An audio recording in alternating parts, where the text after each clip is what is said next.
नमस्कार दर्शकों, आंचलिक विज्ञान केंद्र भोपाल के इस यूट्यूब चैनल में आप सभी का पुनः बहुत-बहुत स्वागत है। हम फिर से आ गए अपनी सबसे favourite podcast series the quantum quest के अगले एपिसोड के साथ, जिसमें आज हम बात करने वाले हैं एक बहुत ही डायनामिक पर्सनालिटी से, जो कि नेहरू साइंस सेंटर मुंबई के डायरेक्टर हैं, जिनका नाम है श्री उमेश कुमार रस्तोगी सर। सर आपका बहुत-बहुत स्वागत है हमारे चैनल में। शुक्रिया। तो हम आज बहुत सारे सवाल ऐसे सर से पूछेंगे जो साइंस से रिलेटेड हैं और आपके भी सवाल होंगे जो मन में, वो भी मैं कोशिश करूंगी कि मैं पूछ पाऊं सर से। लेकिन इससे पहले कि हम सवालों की बरसात सर से शुरू करें, सबसे पहले हम जानेंगे कि सर की लाइफ जर्नी एक साइंस म्यूजियम प्रोफेशनल तक की जो जर्नी है वो सर हमसे शेयर करें प्लीज। हाँ, ये एक बड़ी इंटरेस्टिंग स्टोरी है अपने आप में। मैं टीचिंग लाइन में जाना चाहता था, मुझे प्रोफेसर बनने का पढ़ाने का बड़ा शौक था। मैं सोच रहा था, तो मैंने 3 साल पढ़ाया भी है कॉलेज में, एससी को भी, 12th को भी। उसके बाद मैं जब इस प्रोफेशन के लिए आया, तो एक क्वेश्चन मतलब मेरा ये था कि मैं हमेशा ये सोचता रहता था, जैसे बस में टायर चेंज करते हैं, आपने देखा होगा एक बड़ी सी रोड उनके पास, रोड पे चढ़ जाते हैं, तो इतनी बड़ी रोड क्यों? ऐसे क्वेश्चन में साइंस अपना ट्रेड फेयर होता है दिल्ली में एक, तो उसमें hall of science and technology और रेलवे के ऐसे पवेलियन थे जिनमें मैं हमेशा विजिट करता था, क्योंकि उसमें हैंड्स ऑन बहुत चीजें करने रहता को था। मिलती हम थी। कुछ चीजें करना है, बहुत सारे ऐसे एग्जिबिट तब भी देखे, घरों में भी। थोड़ा शायद हमारे घर का माहौल भी ऐसा रहा कि हमें सब कुछ गाँव में, अब जानते थोड़ी सी जिंदगी थोड़ी टफ होती है, टफ होती है साइंस में बहुत सारी स्पेशली। चीजें खुद करनी पड़ती। तो हमने हाथ से करने की जो ये है क्षमता कहिए या शौक है, वो बहुत ज्यादा, बस वो कहीं ना कहीं हैंड्स ऑन जो कि साइंस प्रोफेशन में भी होता है। और फिर जब हम एग्जाम के लिए गए, क्यूरेटर की पोस्ट के लिए हम अपियर हुए, उसमें जो क्वेश्चन आया तो वो भी कुछ इस तरह का था कि जो काम मैंने एमएससी में एक हमारा एक्सपेरिमेंट करना होता है। एक एक्सपेरिमेंट ऐसा दिया जाता है जो आपको खुद सेट करना होता है, मतलब आपको कोई प्रोफेसर नहीं रहेगा, कोई प्रैक्टिकल। आपको गाइड नहीं करेगा। तो एक ऐसा एक्सपेरिमेंट था जो बरसों से बंद पड़ा। हमारे एक प्रोफेसर थे, उन्होंने कहा कि भाई उमेश, आप इसको कर के सकते हैं, दिखाइए। चल के देखिए और चला हाँ। के देखिए। हाँ। तो वो मैंने सेट किया, पूरा चला, वो ट्रांजिस्टर के ऊपर में था, कैसे उसकी कट से, तो बहुत कुछ मतलब इतना था कि वैसा ही एक लगभग सिमिलर टाइप के क्वेश्चंस पूछे गए।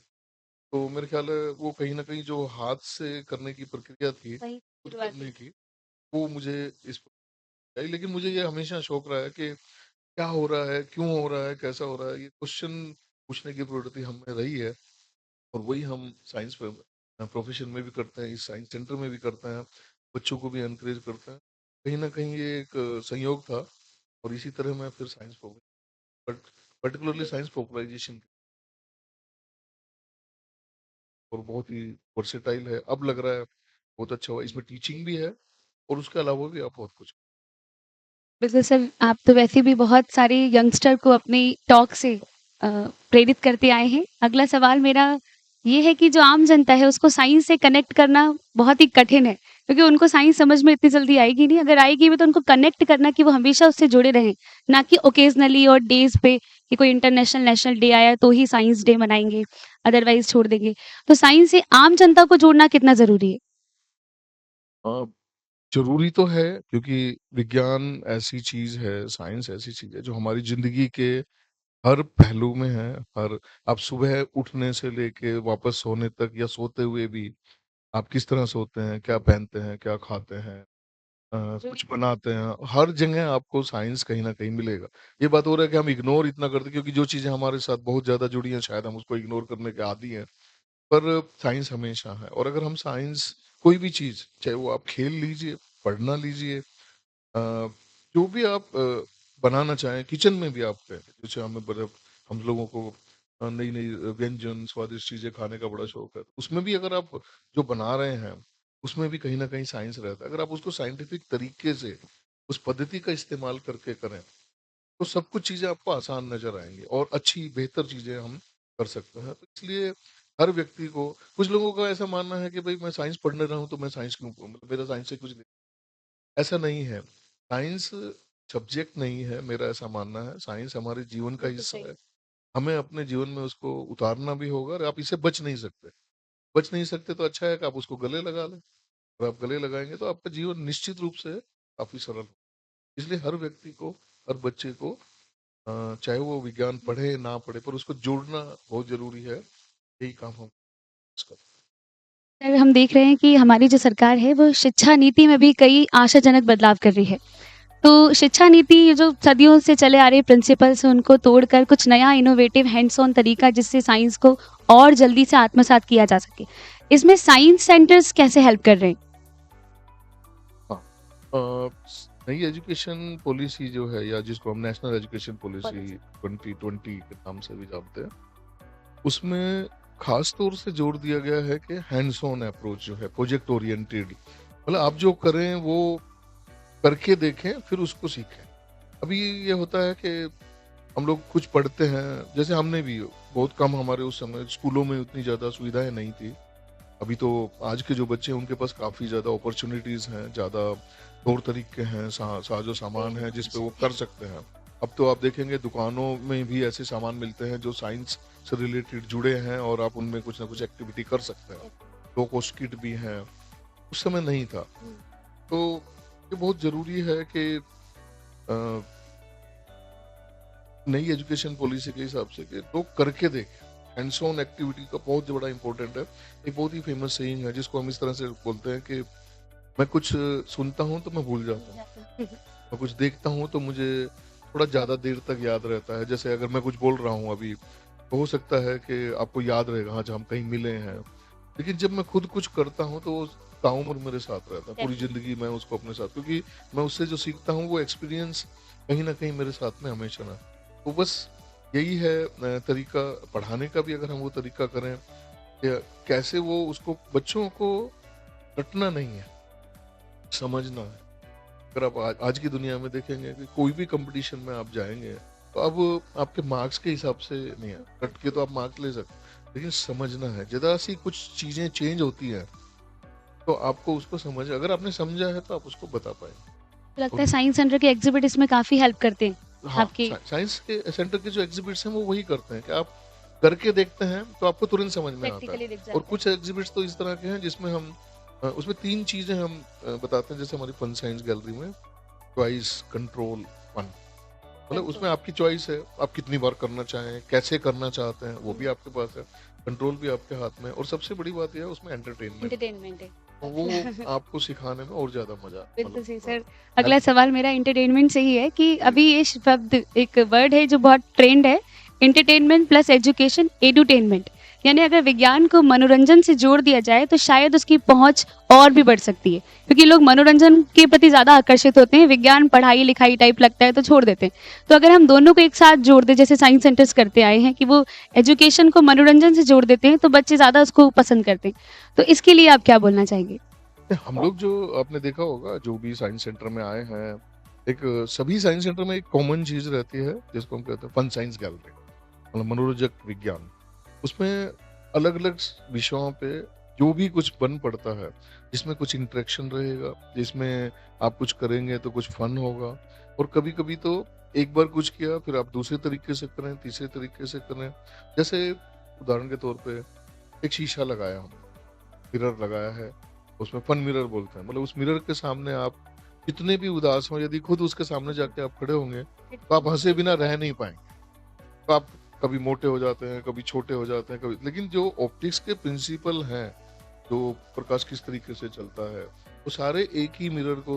और अब आजकल हम ऐसे भी मिरर आते हैं, जिस मिरर को आप कॉनकेव भी बना सकते हैं, तो फन में समतल भी बना सकते हैं, अवतल भी बना सकते हैं, उत्तल भी बना सकते हैं। तो वो सब एक ही तरीके से एक ही जगह से आप, तो ऐसे बहुत सारे। अभी एक हमने जैसे नील चेयर बनाया, पुराने ज़माने में आपने देखा होगा, महाभारत में हम दिखाते हैं कि भीष्म पितामह बाणों की सैया पे लेटे हैं। आप नील पे लेटे हैं, बहुत सारे ऐसे चमत्कार दिखाते हैं। इसमें चमत्कार कुछ नहीं।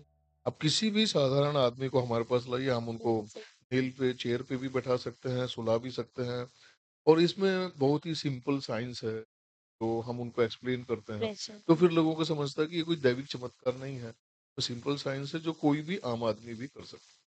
तो इस तरीके से हम लोगों को बताते हैं और उनको फिर उसमें आनंद भी आता है। वो सीख जाते हैं, तो और रियल नेचुरली लाइफ वो आना एग्ज़ाम्पल से जोड़ दिया जाए तो उनको साइंस और ज़्यादा समझ में आने समझ में लगती आ है। फिर अगला क्वेश्चन है कि जो बच्चों के लिए साइंस इम्प्रूवमेंट है, साइंस के प्रति जो उनकी नॉलेज है, उसको इम्प्रूव करने के लिए जो नेहरू साइंस सेंटर मुंबई और रीजनल साइंस सेंटर भोपाल क्या-क्या कदम उठा रहे हैं? ये इंटरेस्टिंग बनाने के लिए बहुत सारे साधन, मतलब कोई ऐसा कहेंगे कि कोई एक तरीका या कोई एक मेथड इसको सर्व करेगा तो शायद ठीक नहीं होगा। तो अभी नेहरू साइंस सेंटर या आंचलिक विज्ञान केंद्र, हम सभी जो मिलकर कर रहे हैं उसमें बहुत सारे साधन हैं। आपने देखिए, हम पॉपुलर साइंस लेक्चर करते हैं जिसमें ऐसे अवार्ड विनिंग या टेक्नोक्रेट्स एजुकेशन के लोग जो बहुत कुछ जानते हैं, और कुछ लोग ऐसे हैं जो उनको बाँटना चाहते हैं, तो उनके साथ रूबरू करते हैं, उनको इस प्लेटफ़ॉर्म पे लाते हैं, ताकि वो अपने एक्सपीरियंस शेयर कर सकें। हम लोग साइंस ड्रामा के माध्यम से भी करते हैं। हम साइंस ड्रामा में बहुत सारे ऐसे कॉम्प्लिकेटेड इश्यूज़ हैं, जिनके बारे में हम बात करने से घब समाज में अभी भी ऐसे कुछ ऐसे विषय हैं, जिनके लिए बात करनी ज़रूरी है, लेकिन हम शर्माते हैं। अभी हमने एक एग्ज़िबिशन बनाया था, सैनिटेशन, हाइजीन एंड सैनिटेशन। उसकी कॉपी में हमने ये दिखाया था कि अब हम जब बच्चों से बात करते हैं या लड़कियों के बारे में, जब हम नैपकिन को लेके हमारे पास में टैबू रहता है, और हमने उस एग्जीबिशन के माध्यम से गांव-गांव में जाके उसके अवेयरनेस माध्यम से फैलाई है। दिखाते हैं कि ये, हमने कुछ ऐसे साइंटिस्ट को भी बुलाया, विमेन साइंटिस्ट पर्टिकुलरली, जो हुँ, उन्होंने बात की, इस बारे में जहाँ शर्माना क्या है, ये तो सही है, एक नेचुरल प्रक्रिया थिंग है। है, इसके अंदर सबको पता होना चाहिए, और इससे इसके बहुत सारे सेफ्टी इश्यूज हैं इसमें, लोगों को ये बताना जरूरी है। इसी तरह के स्काई ऑब्जर्वेशन प्रोग्राम पर बहुत सारे हुँ, ऐसे मिथ्स हैं जिसके अंदर जुड़े हुए हैं, मतलब हुँ। मैं कहूँगा एस्ट्रोलॉजी के बारे हाँ, में, जैसे ग्रहण ऐसा ना से बोलते हैं, हाँ, स्पेशली बहुत तो जुड़े उससे हुए सारी हैं। बहुत सारे मिथ्स जुड़े हैं, तो एक्लिप्स नहीं देखना चाहिए, क्यों नहीं देखना चाहिए। हम इस तरह के लेक्चर ऑर्गेनाइज करते हैं कि देखिए, कहते पुराने ज़माने में देखते नहीं थे, पर क्योंकि पुराने ज़माने में हम ये नहीं भूल गए हैं, हमारे पास साधन नहीं थे। साधन नहीं थे, आज हमारे पास चश्मे हैं, वेल्डिंग ग्लास है, माइलर फिल्म है, फ़िल्टर्स हैं स्पेशल यूज़ ग्लास है, मतलब अभी मटेरियल हमारे पास एडवांस मटेरियल है। हम दिन बिल्कुल, में भी सूरज को देख सकते देख हैं, सकते हैं। फ़िल्टर लगा के टेलीस्कोप से भी। बिल्कुल, जो किसी हम ज़माने में दिखाते ये भी संभव, हैं। हाँ, हम दिखाते हैं, हाँ, और उस समय ये संभव नहीं था। लेकिन हमें एक बात की लोगों को बताना चाहिए, हमारी आँख में एक लेंस होता है, तो हम अगर देखेंगे सूरज की तरफ तो आप दोबारा नहीं देख पाएँगे, आँखें जल जाएँ। उस चली समय ये जाएँगी। साधन नहीं थे, तो लोग लोगों को घरों में रखते थे। हमें इस बात का पॉजिटिव पहलू को बताना चाहिए, ना कि इसलिए नहीं कि भाई वो हमारे लोगों को पता नहीं था, उन्हें पता था, इसलिए वो आपको घर में रखते थे। मना ये चीज़ों को पॉजिटिव वे में अगर दिखाते हैं, तो हम अ, और बेहतर लोगों को समझ आ साइंस रहा है। के करीब ला सकते यही सबसे कठिन है कि साइंस के करीब लाना। तो मुझे एक बहुत अच्छी चीज़ लगती है साइंस सेंटर्स की कि आप जब साइंटिस्ट से मिलना चाहते हैं, जिनकी बुक्स आप पढ़ते हैं, तो साइंस सेंटर आपके लिए साइंटिस्ट को ऑर्गेनाइज़ करता है, बुलाता है, उनको इनवाइट करता है। आप उनसे डायरेक्ट इंटरेक्शन कर सकते हैं, बात कर सकते हैं। आप उनके घर तो नहीं जा सकते, लेकिन आप साइंस सेंटर्स आकर उनसे बिल्कुल बात कर सकते हैं। सर, अगला सवाल मेरा यंगस्टर के लिए है, जो हमेशा अपने करियर के लिए हमेशा टेंशन में रहता है कि आगे क्या होगा? सर, उनके लिए आप क्या सलाह देंगे कि वो टेंशन कम लें, अगर साइंस की फ़ील्ड में करियर बनाना चाहते हैं, तो उन्हें क्या-क्या ऐसे स्किल्स हैं जो उन्हें अडॉप्ट करना चाहिए? हैं। नहीं, देखिए, आप जो बनना चाहते हैं, जो आपको इंटरेस्ट है और जो आपको पसंद है, आप उसमें ही जाएँ। आप किसी भी फ़ील्ड से कहीं पे भी, मतलब बहुत सारे ऐसे स्विच ना साधन हैं, करें क्रॉस बार-बार। मल्टीप्लिकेशन जो होता है, आजकल हम इंटीग्रेटेड साइंस की बात करते हैं। तो आप देखिए, जो लोग बायोलॉजी पढ़ते हैं वो सोचते हैं कि वो स्पेस में नहीं जा सकते, वो भी जा सकते हैं। वो लेकिन अंटार्कटिका में भी जा सकते हैं, क्योंकि हमें ये एक्सपेरिमेंट वहाँ भी करने होते हैं, स्पेस में भी जाके करते हैं। तो ऐसा कुछ नहीं है, अभी बहुत सारे ऐसे साधन हैं जहाँ पे मल्टीडिसिप्लिनरी ये है, तो आपको जो अच्छा लगता है आप वो करिए। फिर वहाँ से आप देखिए कि किस तरह से कनेक्ट करके आप पहुँचे। हमारा प्रोफेशन, जैसे मैं फिजिक्स का आदमी हूँ, हुँ, लेकिन मैंने ओशन साइंस पे भी गैलरी बनाई है, मैंने क्लाइमेट चेंज पे भी गैलरी बनाई है। तो एक एप्टीट्यूड कुछ होता है रॉन्ग आप नहीं में, हो हाँ, सकता। तो आप जा सकते, अभी देखिए बहुत बड़ा एग्ज़ाम्पल, रुदरफोर्ड जी जो हैं, रुदरफोर्ड सारी ज़िंदगी फिजिक्स में ही काम किया है।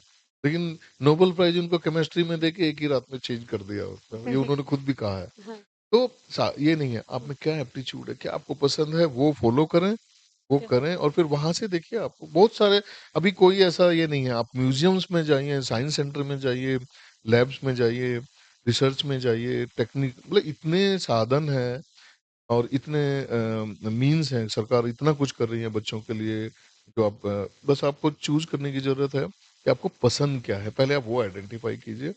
करियर का कुछ कमी नहीं है, आप कहीं से भी बहुत सारे साधनों को जोड़ के आप साइंस के किसी भी फ़ील्ड में जा सकते हैं। बहुत-बहुत धन्यवाद। इतनी सारी नॉलेज सर ने आपसे और हमारे साथ शेयर करी, उसके लिए हम सब बहुत आपके ग्रेटफुल हैं। मैं थैंक यू सो मच। एक जो बात कहना चाह रहा था कि बिल्कुल। आज मैं यहाँ पे हूँ, आज 12 जनवरी है और रीजनल आंचलिक विज्ञान केंद्र की स्थापना दिवस भी है। 30 साल इनकी सर्विस को हुए, तो मैं इनके सभी अपने साथियों को बधाई देना चाहता हूँ और इनकी सेवाओं के लिए जो इन्होंने 30 साल से ये सेवा कर रहे हैं मध्य प्रदेश वासियों की और जो भी लोग यहाँ आते हैं उनके, उसके लिए भी उनको बहुत-बहुत शुक्रिया और उम्मीद करता हूँ कि आगे भी जारी रहेगा। तो बहुत-बहुत बधाई आप सभी को और जो सुन रहे हैं उनको भी। बहुत-बहुत धन्यवाद सर। आप देखते रहिए हमारी podcast series the quantum quest. धन्यवाद आप सभी का।